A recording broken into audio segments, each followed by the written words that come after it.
Hello and welcome to episode 50 of my Let's Play Vanilla Minecraft.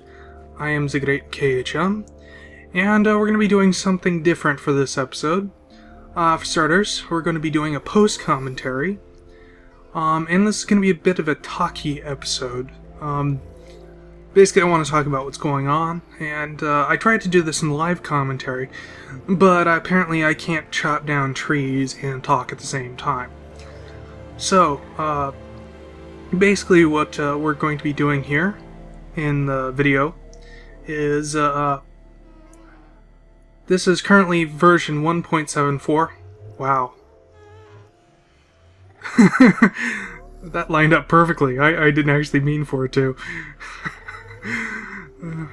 Anyway, yeah, what just happened there was I pulled up the little thing menu, but it showed what version we're on, just as I said what version. Anyway, so basically in 1.74 there's a bug where if you grow a tree on top of bedrock like this and keep trying, put more saplings down and grow some more, sometimes you'll get roots that grow downward and through the bedrock, which allows you to break bedrock. And that's pretty much what's going to be going on in the background of this episode. Alright, so basically what it is that I want to talk about, if I just pull up my notes here, oh yeah, Minecraft. Well, I haven't really been paying too much attention to it, but I believe the snapshots for 1.8 are out. They've probably been out for a while now. I don't know. I haven't really been paying attention.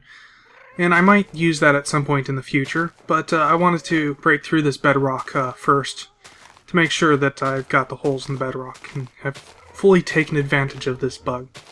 Now, I could have just hopped into creative to break the bedrock, but that feels more straight up cheating, whereas taking advantage of a bug like this is more of just taking advantage of an opportunity that has presented itself. So, yes. Brain farted. Okay. Next up we have Skyrim. Yes, I want to talk about Skyrim and the episodes I had been doing there. Now, Skyrim seemed like a good idea at the time. Not so much work for lots of content, and I would have fun playing Skyrim at the same time, and blah blah blah blah. It does not actually seem to have worked out that way. It's actually taken the joy from playing the game itself, because I have to do everything on camera that's of interest. So when I don't feel like recording, I'm stuck with grinding, or was stuck with grinding, and yeah, it's just taken a lot of the fun out of the actual game itself. The video is anything but fun to edit, because I have to go through every little bit and make sure everything is properly censored, and that actually takes quite a bit of effort, and there's quite a bit of stuff involved. Yeah, so I've actually recorded about twice, or I've uploaded half of the videos I have actually recorded. So yes, so I've got quite a bit of video in the backlog that I might use as filler someday when I'm feeling lazy or something, I don't know. But anyway, I'm going to stop dumping that. It did kind of feel like uploading all those videos was kind of getting a bit dumpy rather than actually trying to put something interesting to watch up. So I'm going to stop putting that up for the most part. Let's see. Oh yes, I've been having some computer problems. That's mainly kind of why I stopped uploading YouTube videos. Had a really nasty virus that I spent like a couple weeks trying to get rid of, and then I finally just waved the white flag and wiped my hard drive and haven't quite gotten everything it reinstalled again. You know, it's kind of funny. When you use a computer for a long time, you kind of shape it to your liking. You know, the scripts that you write for it and the settings that you create for it and everything. Give it that kind of awesome you-type feel, and you just kind of get used to it and take it for granted. Then when you wipe your hard drive, you realize just how many changes you made. And it takes a long time to get things back to the way they were. So, yeah, I've only recently got it actually to the point where I could record video again. And it's kind of half-assed setup right now. I still don't have all the audio things all hooked up and everything set up just the way I need it. So, yeah. That's been kind of annoying. Also, over the holidays, I got a capture card. I was kind of thinking of expanding what sort of things what kind of videos I've put up. Maybe putting stuff up with actual thought put into them, rather than the usual Let's Plays that I put up. And so I bought a capture card to help me to this end. And at first, it was working just fine. Had no problems. It was awesome. It was exactly what I'd hoped it would be. And then I dealt with the virus thing and wiped my hard drive, and it has not worked since. I've been talking to technical support for the past week or so, or a couple weeks actually. At this point, yeah, I think it's been about 2 weeks that I've been trying to talk to them, and they haven't been real professional. They were at first, and they were trying, at least it seemed like at first.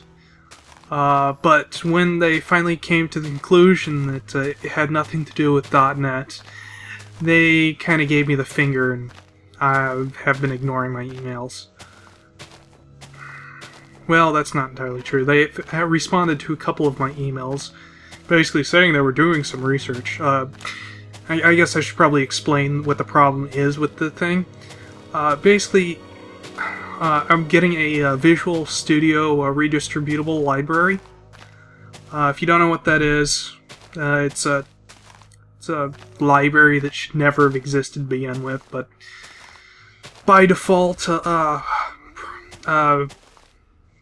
programs or compilers that you actually use to turn the language into the program itself by default make programs dependent upon these libraries. Now, they're good in theory. The idea is good in theory, but in practice it's terrible and should never do that. So it always kind of feels unprofessional when you make your program dependent on them in the first place. But it's an easy enough mistake to make.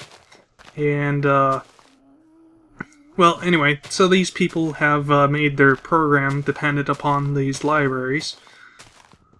But I don't think they're fully aware that it is. So, the installer did not come with the proper redistributables.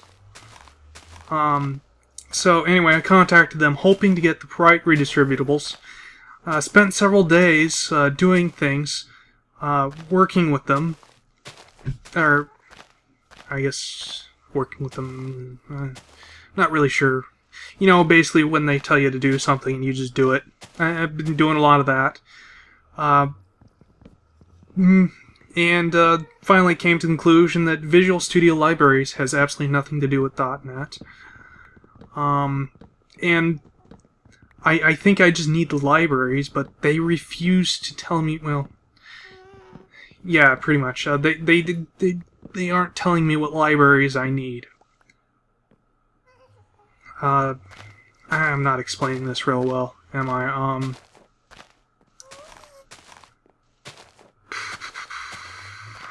Okay. When I asked them for the proper libraries, they went off on this whole tangent of making sure .NET worked. .NET works on my computer flawlessly. In fact, the operating system, Windows 7, I believe, well, I believe both Vista and Windows 7 actually, and 8 are all dependent upon .NET. So if .NET isn't working, your operating system probably isn't working. But anyway, so we went off on this whole thing to make sure that .NET is in fact working on my computer, and it is, even though that has absolutely nothing to do with the Visual Studio libraries. After which they kind of failed. They basically just told me to figure it out myself, and have ignored almost every email I've sent them. And the few that they haven't ignored, they've just basically said, oh, they're doing some research. What research is there to do? You just ask your programmer what they compiled it with, and you're done. A little bit of rage here. Okay, crap ton of rage here. Anyway, yeah, so that's been real frustrating to deal with.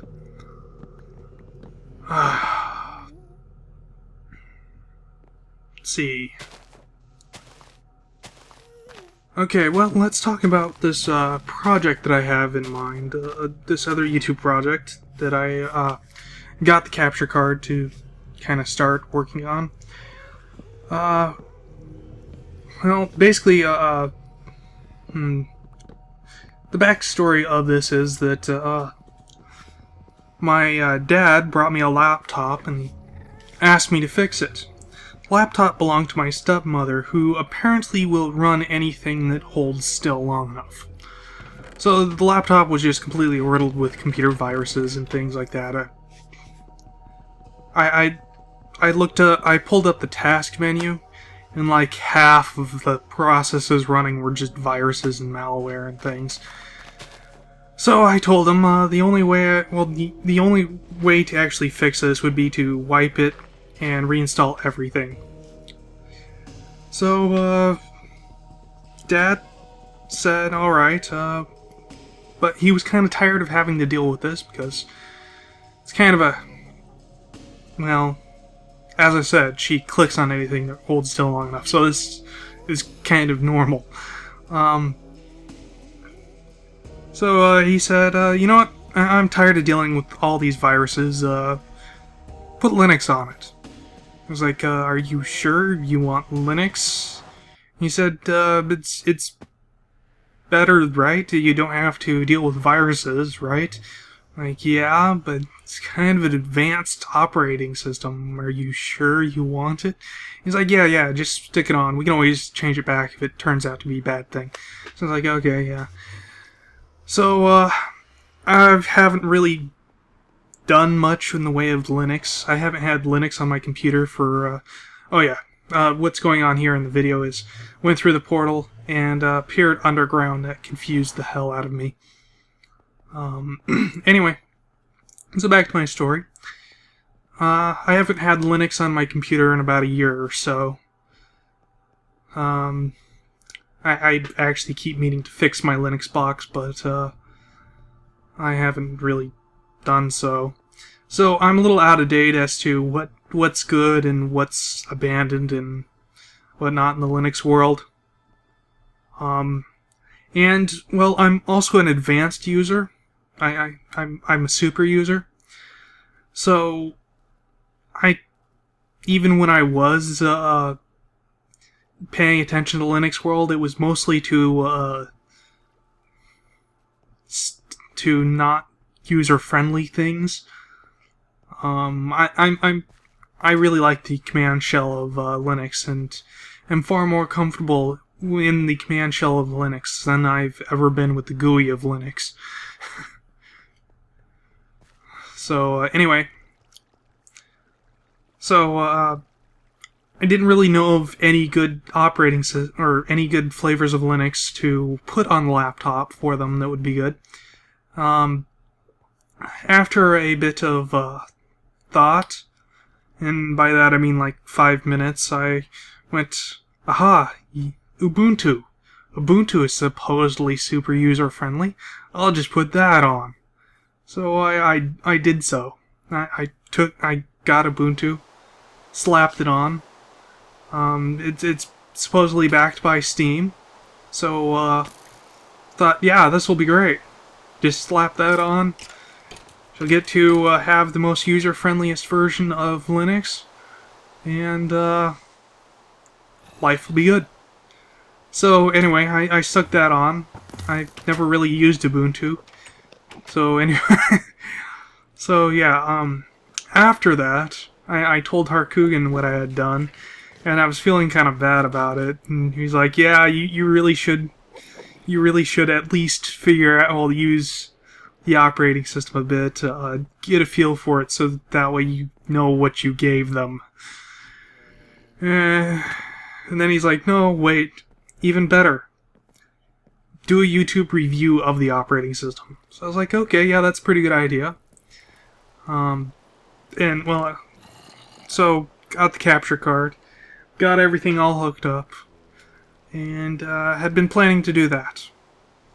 I got some of the video recorded for that I want to use, but then had that virus problem and haven't been able to use my capture card since. Yeah.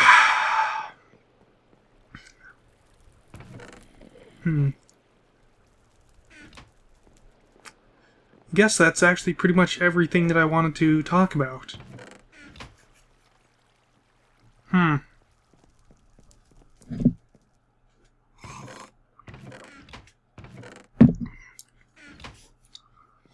Well, I prefer half-hour long episodes, but I might end this one early.